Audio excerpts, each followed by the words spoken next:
filled that seat until after the election. And you would have had a more balanced, it still would have been imbalanced, but you would have had a more balanced court at that time. So yeah. I think the problem we have is the process by which justices are appointed is now ripe with corruption, and it has become a political process. And I think that the integrity of the Supreme Court has deteriorated to the point that you've got Supreme Court justices now that are under investigation for corruption themselves, where you've got Clarence Thomas, who's under investigation for taking undeclared presents or undeclared gifts, basically bribes, right, from a very prominent, very well-known Republican supporter that he was supposed to declare and didn't. And when you've got that kind of suspicion on your Supreme Court, it's really hard to take them seriously as being a Supreme Court at that point. Yeah, because ideally, at the end of the day, we all know politicians are corrupt, right? I mean, everybody knows that. But ideally, you would want the last line of defense to be the Supreme Court, to be impartial, to be the one thing you can count on to kind of right the ship. But that is not the case anymore, and maybe it hasn't been for a while. No, you're absolutely right, and I think that's the problem we're at. That's the situation we're in now, where they were always the sanity check. They were always the ones that came in impartially. Not always. I mean, there was partiality in there for years, but they were the element of government that would come in that were the babysitters, that would, push the two sides apart and say, all right, let's look at this. Let's look at what's legally precedent. Let's look at what's best for the country, and let's do the right thing. And you're just not getting that referee from them now. Yep. So I think we're going to take our first break, and when we come back, we're going to take a look at some of the more impactful decisions from the most recent term of the court. We'll be right back.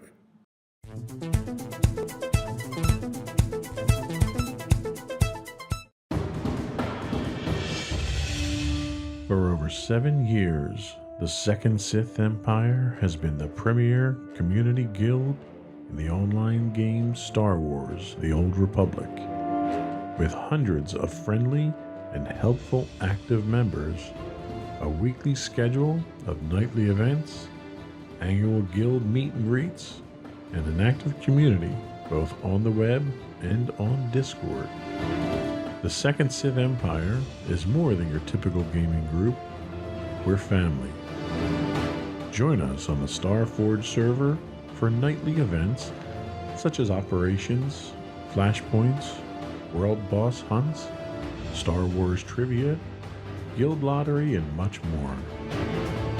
Visit us on the web today at www.thesecondsithempire.com.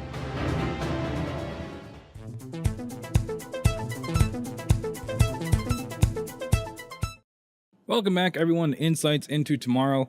Today we are discussing the Supreme Court and some of their recent decisions. So the first thing we're going to cover is the ruling on affirmative action. The Supreme Court effectively gutted affirmative action, ending race-conscious admissions. In a historic decision, the U.S. Supreme Court recently, like we just said, ended race-conscious admission programs in colleges and universities across the country. In a decision divided along ideological lines, the 6 conservative justices, supermajority, that's a cool word. Maybe not in practice, but it's a cool word. Invalidated admission programs at Harvard and the University of North Carolina. The decision reverses decades of precedent upheld over the years by narrow Supreme Court majorities that included Republican-appointed justices. It also ends the ability of colleges and universities, public and private, to do what most say they still need to do, and that's consider race as one of the many factors in deciding which of the qualified applicants is to be admitted. So that's the first thing we're covering. This is a pretty big deal, especially for those that are affected by it. And it was really that public and private thing that I really latched onto, that it's everywhere. You think of the big schools, like it mentions Harvard and North Carolina, but this is going to affect a lot more than just them. Yeah, and there's, with all things, there's 2 sides to every story here. And really what we're looking at here is, you've got one side that basically says that you can't, by bringing race in and giving preferential treatment to one race over another is discrimination. So you can't do that. When the point of doing that was because discrimination existed already. Right. And you were getting preferential treatment to one race over another. So they legislatively forced you to, if not change that practice, then to at least adhere to certain percentages, certain quotas that you had to have. And the problem that you run into here is that you're saying, okay, let's do it away with discrimination administratively.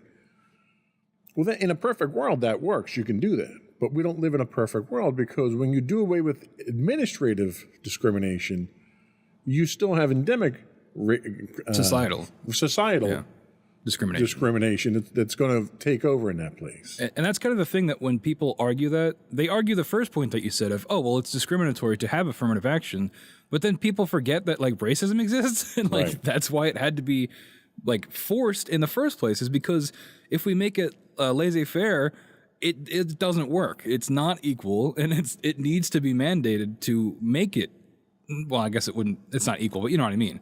To give those people the opportunity that they otherwise probably would not be afforded, and now will not be afforded. Well, and I think that was what the original point of this legislation was. It was to force you to make it even.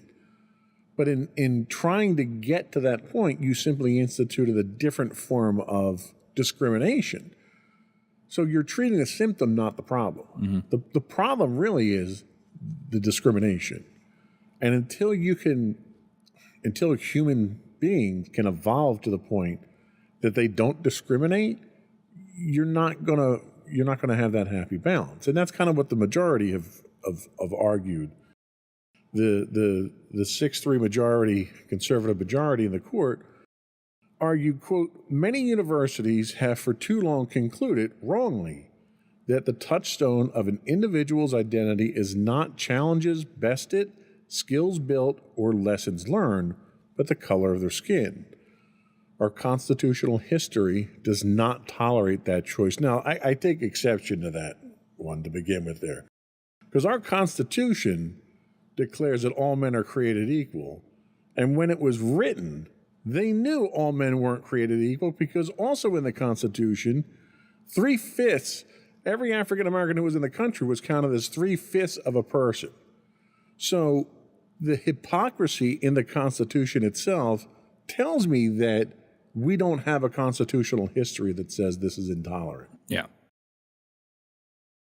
As he has done before, Justice Thomas, the second black justice appointed to the court, reiterated his long-held view that affirmative action imposes a stigma on minorities. Now, this I think he has a point with.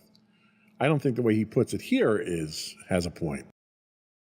He says, quote, while I'm painfully aware of the social and economic ravages which have befallen my race and all who suffer discrimination, I hold our enduring hope that this country will live up to its principles that all men are created equal, all equal citizens, and all must be treated equally before the law. Now, I think he's smart enough to know that that's not how the world is right now. No, that's The fact that he makes a statement like this is naive, and it's insulting, really, that he would make this it puts statement. the ball in our court of like, hey, man, we got rid of it. You guys got to be better. Right. It's like, no, the Supreme Court exists to do that. It is your job, and more so part than like every citizen, to uphold these values and to fight for this kind of equality that you're talking about here. But you're not doing that. You're doing the opposite of that. And then Right. you're basically washing your hands of it and saying, well, hey, we live in a society. You know what I mean? Like, Right. Now, to Thomas's point, I can understand the rationale that by holding African Americans to a lower standard, that you're imposing a stigma on them. And really, if it was me, I would be insulted. So really what we're talking about here is if you have two people who are one white, one black, they both apply for school, you have to take, under normal circumstances, you would take the person who's the most qualified, and that qualification would be equally measured. But instead, what we're talking about here is somebody who may need a 3.5 grade point average if they were Caucasian to get in, an African American may only need a 3.25. And Thomas's point is, by holding them to that lower standard, you're basically telling them that they're not good enough. So there's a logic to it, but the way that he uses that logic is so distorted and so tone deaf to the spirit of this legislation, because what's happening is, in reality, you're saying, reality is saying, if the Caucasian has a 3.5 and the African American has a 3.5, we're going to let the Caucasian guy in because he's not black. And that's what reality is. Yeah. And Thomas fails to address that with his stigma argument. So Chief Justice Roberts goes on, and for his part, pointed out the court's 2003 decision reaffirming the constitutionality of affirmative action programs, noting that Justice Sandra Day O'Connor, writing for the court at the time, had suggested that there would have to be an end at some point in the future. And Roberts declares that time is now. And I think the problem is, it hasn't. Human beings... It's only gotten worse. Not even human beings. Americans have not gotten to the point that they're mature enough to assume, to understand that all men are created equal. With the amount of legislation that's happening today that is discriminatory, that is holding African Americans down, that's holding Asian Americans down, the hatred that is an upswelling of political force in this country today is a clear indicator that not only are we not ready, we're not moving in the right direction, we're sliding backwards from where we need to be. Yeah, and I think that's going to be something we say a lot on this episode. It feels like we're regressing. Yeah, and I think it is absurd to assume that the time is now is when we need to end affirmative action. If anything, we might need to go the other way with it to make it more affirmative, right? Because things seem to be only getting worse, and that's going to be a common theme here.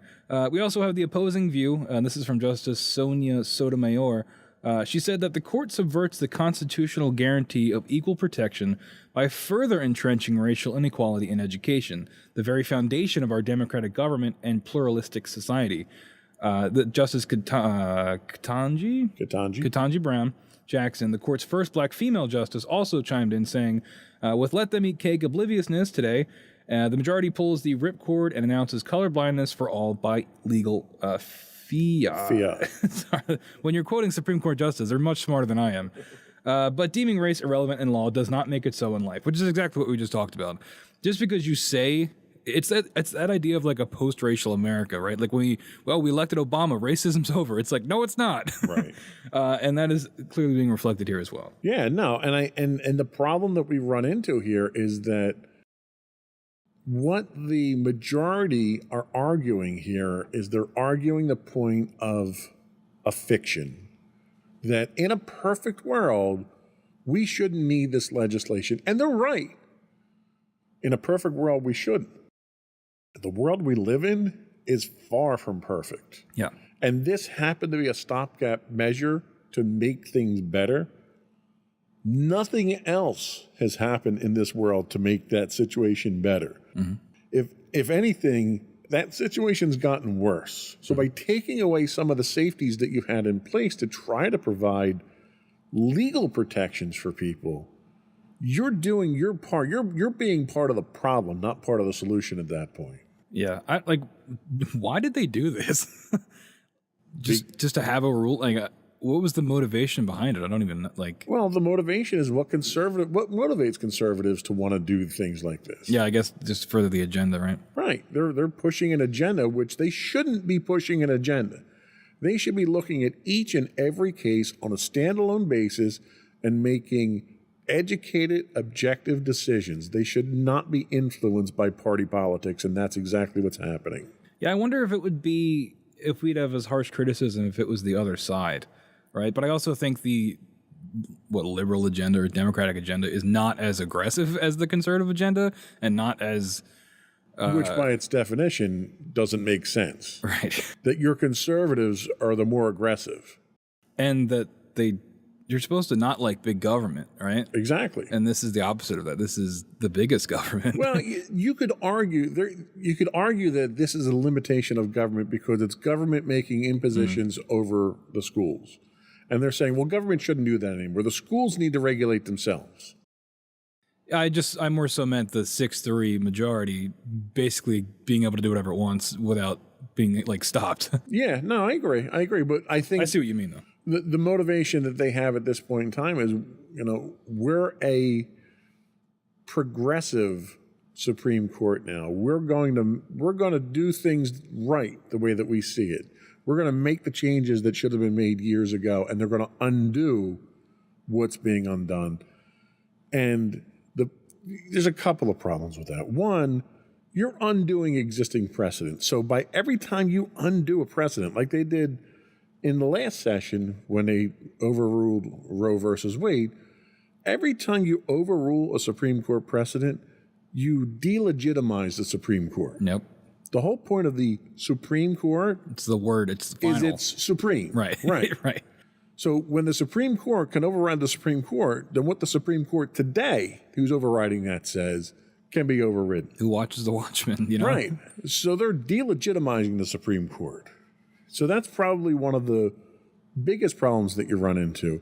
The other problem is the things that haven't been ruled on, that really are important stuff that need to be ruled on, are being pushed to the side so that they can use this agenda that they have to rewrite the rules that have already been written.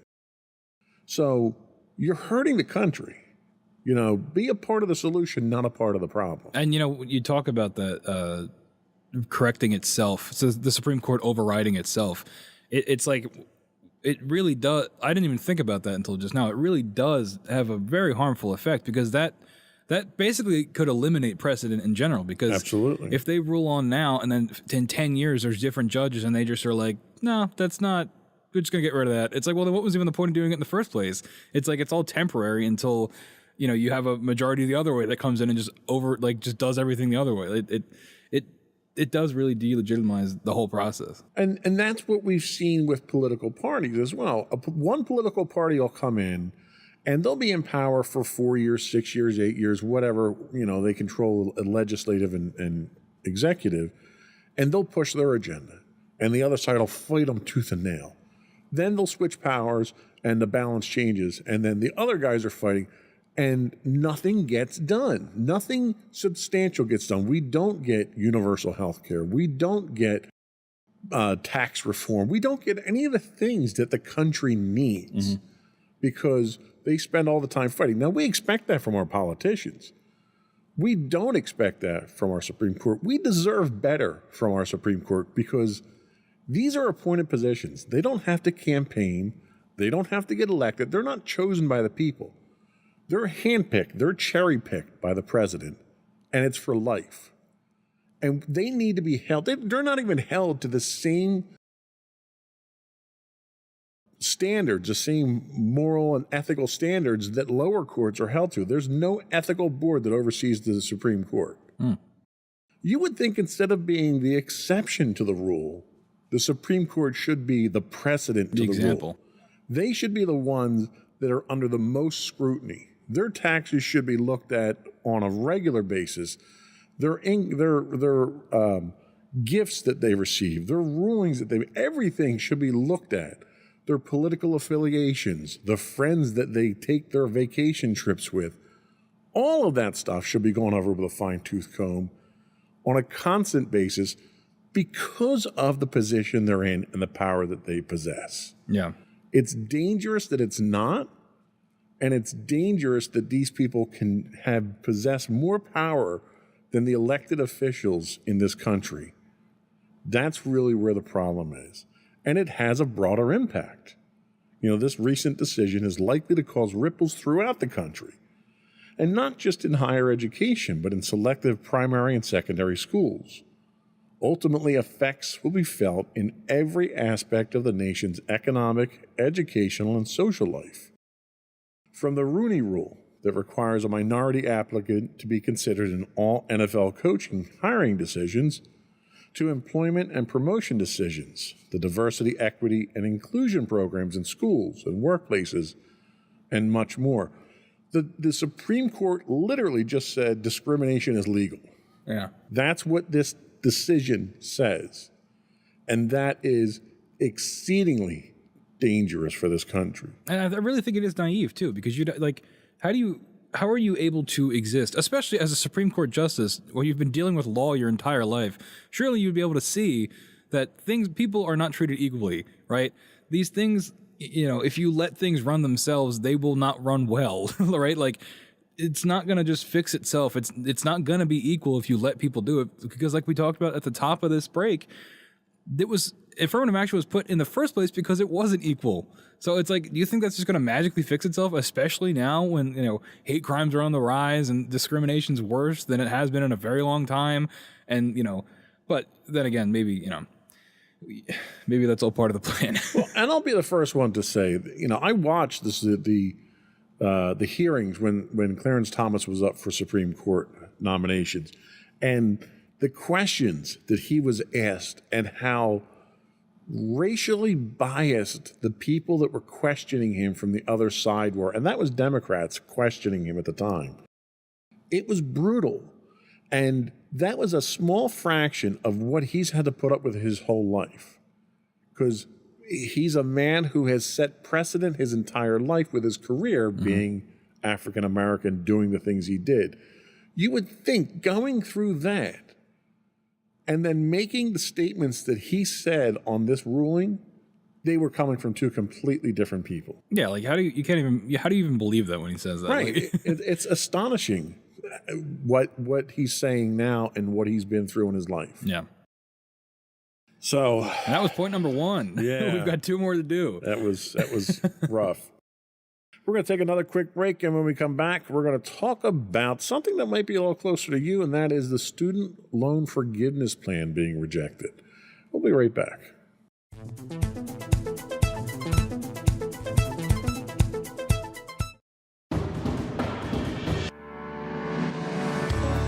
Insights into Entertainment, a podcast series taking a deeper look into entertainment and media.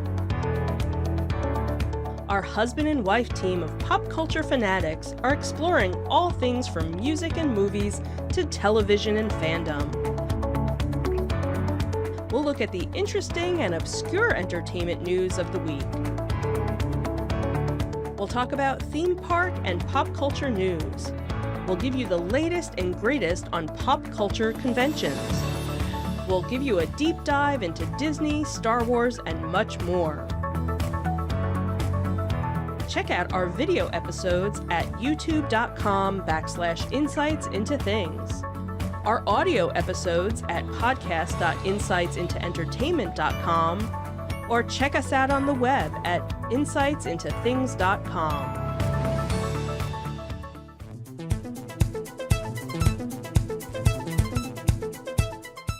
Welcome back, everyone, to Insights into Tomorrow. We are continuing our discussion on the Supreme Court's recent rulings. So in this segment, we're going to talk about the rejection of the student loan forgiveness plan. The Supreme Court effectively killed President Joe Biden's $400 billion plan to cancel or reduce federal student loan debts for millions of Americans.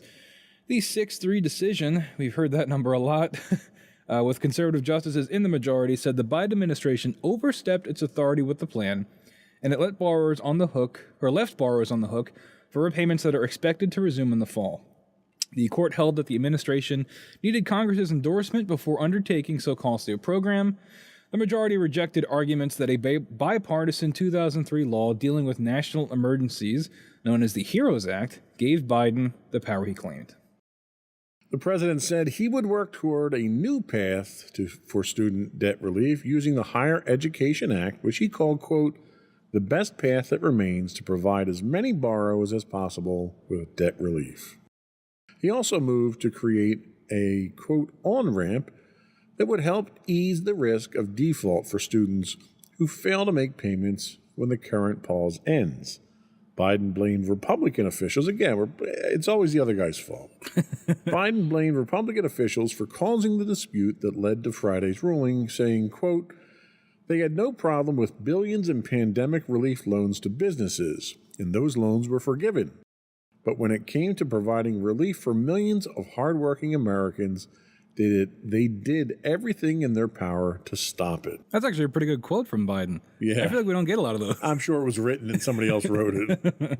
Loan repayments will resume in October. Can't wait for that. Although interest will begin accruing in September. The interest is where they get you, by the way. The Education Department has announced payments have been on hold since the start of the coronavirus pandemic more than 3 years ago. Oh my God, where does the time go? The forgiveness program would have canceled $10,000 in student loan debt for those making less than $125,000 or households with less than $250,000 in income.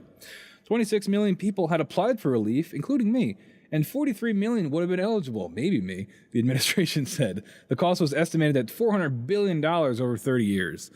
Yeah, this is a heartbreaker. Let's really hoping this will go through. Obviously, I'm biased. I have student loan debt. And this $10,000 would have been a decent chunk of my loans that would have really helped me out. Now, I understand. I hear the argument, right? People are saying, well, you have to work to pay off your loans. But if you go watch, and I don't remember what episode it was, the episode where we talked about student debt, we talk about how the cost of college has gone up astronomically. So it's not as simple as just saying, oh, you have to work harder, right? And this usually comes from the older people, older generation of telling people my age, well, you just have to work hard. You have to, you need to stop buying your avocado toast so you can afford to buy a house one day, when it's really not that simple. Especially when interest, like I mentioned, the interest is where they're going to get you, because as the interest compounds and compounds on itself, I've heard so many stories of people that have been paying their loans for like 30 years and they still owe more than when they started because of the interest. Yeah, and I think, again, this is another one of those situations where the proposed solution is treating the symptoms, not the problem. I totally agree that $10,000 off your loan would be really nice. But the problem isn't how much you borrowed. The problem is how student loans are structured. And in the episode that we had talked about student loan, the fact that it's predatory, number one, where these banks are coming after students knowing what the cost of college is and the potential for getting paid back over time, the banks are willing to wait for it, especially when they know they're going to take your debt and they're going to sell it to other companies and make money that way. And then these companies that sell it then get investors to invest in it. And the last thing these investors want you to do is pay your loan off. Yep. What they want you to do is keep paying your interest, because that's how they get their money. The problem isn't necessarily students that borrow money to go to college. Part of the problem definitely is the cost of college, which has gone up unjustifiably. The other problem is these aren't traditional loans. These are credit cards, basically. If you went out and you bought a house, say you bought a house, we'll just use round numbers. You bought a house for $100,000 and you get 10% interest, which is like credit card interest on a house, by the way. But we're just doing it to illustrate. Economics are hard. So at the end of 30 years, you would have paid $10,000 in interest on that house. So your house would have cost you $110,000. That's it. The amount of interest that you're going to pay on that house is calculated the day that you get your loan. And it's a fixed amount. They amortize it over the course of the loan. And for the first 15 years, the majority of what you pay is going towards interest on that house, so the bank gets their money back. The bank is guaranteed to get their money back. After 15 years, the majority of the money is principal on the loan until you pay the loan off. By the time you get to the last 5 years on the loan, you're paying almost nothing in interest because the interest has already been paid back. But it's a fixed amount. If they structured student loans the same way, rather than charging you compound interest like a credit card, this problem would go away tomorrow. You would take out a $100,000 loan from the bank for your student loans. You'd pay your 10%, and the most you'd ever pay is $10,000 on that loan under that situation. And the problem of never-ending payments doesn't come into play. The problem of paying $100,000 more than the $100,000 that you were charged for your education goes out the window. That's what they should be concentrating on. They shouldn't be concentrating on trying to give you $10,000 towards your loan. That's not going to solve the problem. Because the problem is you owe that money to somebody, so the government's going to give you forgiveness. Well, the government has to pay that somewhere. So where's the government? The government's not a for-profit organization, right? They don't sell, lemonade. They don't have a lemonade stand somewhere where they're making money. The money comes from the taxpayers. Right. So their entire income is us. So if you're not paying your loan, someone's paying it, and it's the rest of the American taxpayer. And that's why it's very difficult to convince somebody who doesn't have student debt to pay for somebody who has student debt. What they should be doing is they should be changing the way the student loans are structured. They should be capping the interest payments on there. They should be capping how opportunistic these loans are. And how easy they are to get. Yes. If you did that, you could solve this problem. Until then, you're shining a turd here trying to make something pretty out of it. Now, I will put on my tinfoil hat here. You mentioned that this really isn't fixing anything. But for people like me that are important for a Democratic president that may be running for re-election soon, this would be a great reason to get a vote for him, right? Well, you are. And that's a good point. So he's buying your vote. That's really what this is. The problem is that the demographic that you are, the number of participating voters in that demographic are disproportionately smaller than the number of senior citizen voters, the ones who are going to be on the hook for paying that back. So that logic is valid, but the practice itself doesn't work because the numbers don't work out. Yeah. Because if you could get more people your age to get out and vote, it would work. But we can't. The voting percentage of people in your demographic is like 15% or something like that. I guarantee it's going to be even lower. Right. Where the voting percentage of people 65 and older is like 70%. So that's not going to work out in your favor, even if he is trying to buy your vote. Yeah, you're not buying enough of the vote. Right. He should repay, he should make it like an elder care bill or something. Right. But if you fix the problem and you fixed how student loans were financed, it would work for because it won't cost the government anything at that point. You simply write legislation that says how you have to conduct your loans, and you then enforce that legislation. And people who don't abide by that legislation, you impose a fine on them, and the government has another source of income without paying for loans. So why do we think what's stopping them from doing this restructuring? It seems pretty simple. It is, but the problem is you have to get both parties to agree to it. And they can't agree to the color of the sky at this point. Yeah, especially even if they want to, because it's from the other side, they're not going to do it. Exactly. Joe Biden could propose legislation that would solve world peace and guarantee food on the table for every human being on the planet, and the Republicans would oppose it because a Democrat proposed it. And they'd call it woke too, probably. Right. And it's not our responsibility to create world peace. You'd get stupid arguments like that. Yeah. When it's like, why can't these idiots just do what's right for the country and what's right for the citizens? They can't, because if it makes the other guy look good, then in turn it makes them look bad. Right. When in reality it doesn't. It's we should all be in this together. We all live here. Right. But I mean, you look at the parties now going into the primary, both parties are tearing at each other's throat, telling you why you shouldn't vote for the other guy of their own party. Which is contributing to voter apathy, which is why people don't want to vote. Exactly. We'll make this another episode maybe, but I was always of the mind that you should always vote no matter what, and I'm really being convinced maybe not. I don't know who we're gonna have in the presidential election coming up, but it's gonna be tough for me to pick somebody, right? And I know, we go with the old lesser two evil arguments, but they're both pretty bad, or they both probably will be pretty bad. And I don't know, like I said, we can make another episode, but it's the first time in my life since I've been able to vote, this will be my 5th year, because I'm 23, I guess 24 by then, or 5. But yeah, it's really a struggle. It's difficult. And I understand that voting is important and that you should always vote. But on the other hand, it's I feel responsible for who I vote for. And that's the thing. Most voters go out there. So there's a large chunk of voter that votes along party lines because their parents did, and they'll never change. And they're kind of locked in. There's a certain percentage of those. Then there's the kind of people who are easily swayed, the kind of people who hear one argument, don't do any research, and go do their thing. They're the uninformed voter. Then there's the informed voter. They're probably the smallest percentage out there. They're the ones the politicians are terrified of.